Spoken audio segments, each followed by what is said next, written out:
осы бір нәрсені жасап үнемі тоқтатпайтын болсаң, яғни осы бір нәрсені істейтін болсаң, сен ютубта табысты боласың. Табысты боласың болғанда тиктокта, мысалы ютубта ақша табасың деген сөз. Табысты деген сөздің барлығы сол менің айтқан сөздерім бәрі ақша табу. Егер осы видеоны соңына дейін көріп лайк басып отырсаңыздар, сіздерде бұйырса сіздерде алдыға басып қимылдайтын боласыздар. Менің арнама тіркеліп кетіңіздер, алдағы уақытта бірнеше видео шығарамын, ал мен тақырыпқа кірісетін боламын. Сіздермен бірге Асқар. Мен бүгінгі айтатын нәрсем бір нәрсе жайлы болып тұр. Көбісі түсінбеуі мүмкін, осы бір нәрсені білгенде өміріміз не өзгереді деп. Өмірлеріңіз 360 градусқа өзгереді бұйырса. Енді өздеріңіз ойланып көріңіздер, бұл бір нәрсе не нәрсе? Егер сіздер жақсылап тыңдап алыңыздар, осы нәрсені айтамын. Егер сіздер жақсылап бір нәрсеге қатты кірісетін болсаңдар, жалпы, допустим, мен YouTube каналда контент түсірем. Күнделікті бір контентті түсіре берем, күніге 2 күннен бір видео шығарам, 1 күннен бір видео шығарам. Әр видеода да осылай қиналмай сөйлей берем, тоқтамай, іркілмей сөйлей берем. Айтып отқан тақырыптарым адамдарға ұнап жатыр, лайк қойып жатыр, және де кәдімгі адамдар өзінің ойларын комментарияға жазып кетіп жатыр. Бұның сыры неде? Мысалы, көп адамдар аптасына бір контент жасасын, мүмкін айына 2-3 контент жасайтын, біраз уақыт өткізіп барып жасайды. Ал мен күніге бір күнде шығара аламын даже. Одан қоса тиктокта эфирде көп отырамын, күніге 1 сағат, 1,5 сағат. Оның барлығы осындай тақырыптар. Қалай ақша табамыз, қалай не істейміз. Бұның сыры неде? Қайталап істей берген кезде дами бересіздер. Міне, осы нәрсе, бір нәрсе ол не? Ол бір затты қайталап істеп даму сол салада. Мысалы, мен бұрын бірінші видео түсірген кезде алғашында сөйлей алмайтынмын, және камерадан қатты қорқатынмын, айтқан сөздерім вообще біреуінің басы бар, екіншінің аяғы жоқ. Бұлай айтқанда, үшін дұрыстап видео түсіре алмайтынмын. Бірақ мен соған қарамастан, осы жерін тыңдап алыңыздар, тоқтамадым. Видеоны түсірем, шығарам, салам. Қазір қаншама видеоны мен өшіріп тастадым. Дұрыс болмаған, қызық емес болған видеоларды. Менің айтқым келіп тұрған не нәрсе бұл? Тағы сіздер өстіп мен сияқты канал ашып алып, YouTube жайлы болсын, TikTok жайлы болсын, және өздеріңіздің мейлі басқа тақырыптарда да видео жасайсыздар ғой, тоқтамай видео жасай беретін болсаңыздар, мейлі ол дұрыс немесе дұрыс емес, сапалы немесе сапасыз, дұрыстап сөйлей алмай жатсыздар, қызықсыз немесе қызықты шығара бересіздер. Күніге 10 видео шығару керексіздер. Все болды. Қызық емес, қалай шығарсаңыз да. Бірақ сіздерде сөйлеу мәнері көбейеді, опыт көбейеді, процестер жылжи бастайды алды қарай. Датого сіздер осындай күнделікті бір видео немесе 2 күннен бір видео шығаруға уже мүмкіндіктеріңіз болады. Енді өздеріңіз ойланып көрсеңіздер, күнделікті видео шығару деген не үшін мен айтып жатырмын? Күнделікті видео шығару керек, тоқтамау керек, немесе 2 күннен бір видео. 2 күннен бір видео деген сөз ол айына 15 видео, күнделікті видео деген сөз айына 30 видео. Сіздер видеоны жақсылап шығарған сайын сіздің видеоңыздың сапасы да артады, кемшіліктерді көріп отырасыздар, толықтырып отырасыздар, және де ең қымбат нәрсе сөйлеп үйренесіздер. Көрдіңіздер ме? Сіз тоқтамай видео шығара бергеннің себепті жаңағы бір нәрсені айттым ғой, осы нәрсені істесеңдер деп. Сіздер тоқтамай видео шығару, сол себепті сіздер датого бірнеше пайда аласыздар. Мысалы, бірінші не пайда? Бұл жерде бірінші пайда жақсылап сөйлеп үйренесіздер, өзіңіздің кемшіліктеріңізді көресіздер, опыттарыңыз көбейеді. Қазіргі уақытта адамдардың назарын аударту өте қиын болған заманда, себебі көп адамдар назарын аудартқысы келеді адамдардың. Біреулер киімін шешіп тастайды, біреулер жынды болып кетеді, біреулер қуып кетеді, біреулер лағып кетеді. TikTokта қазір білесіздер, қатты деградация ұшырап жатыр, көрермендерде, блогерлерде. Сондай уақыттарда қазір сен әшейін сөйлеп, дегендеріне ешкім қарамайды. Нәтижесінде көбісі ойлайды, мен қалай блогер боламын, мен қалай ана Қанат сияқты, немесе анау сияқты бір қатты қызық блогер боламын, елді қаратуым керекпін аузыма, бір қайткенде менің сөзім бір хит болады, қайткенде менің сөзім бір рекке шығып, адамдар менің сөзімді қызыққа пайдаланады деп көбісі адамдар ойлайды. Сіздердің мақсаттарыңыз ең бірінші атақты болу емес, естеріңізде болсын.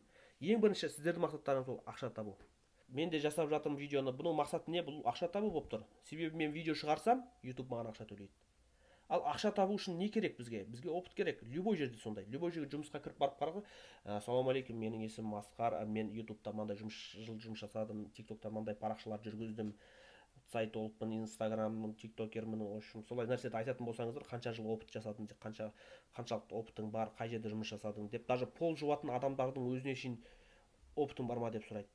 Даже дворник болсаң да, официант болсаң да, опытың бар ма, қай жерлерде істедің деп сұрайды. Значит, опыт бізде маңызды. Мысалы, бір жерлерге официант болып кіру үшін, немесе бір жерге бухгалтер, экономист болып кіру үшін официальный жұмысқа кіру керек.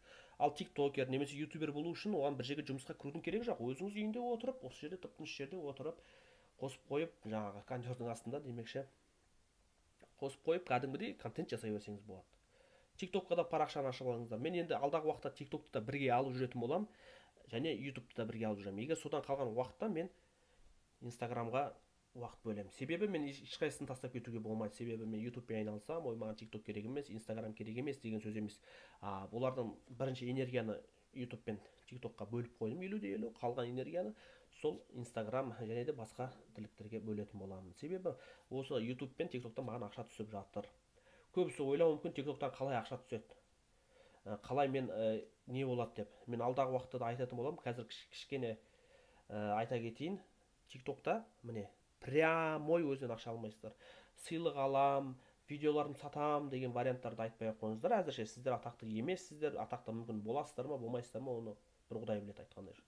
Бірақ сіздердің айтқым келетін нәрсе, сіздер TikTokты жақсылап жүргізіп үйреніңіздер.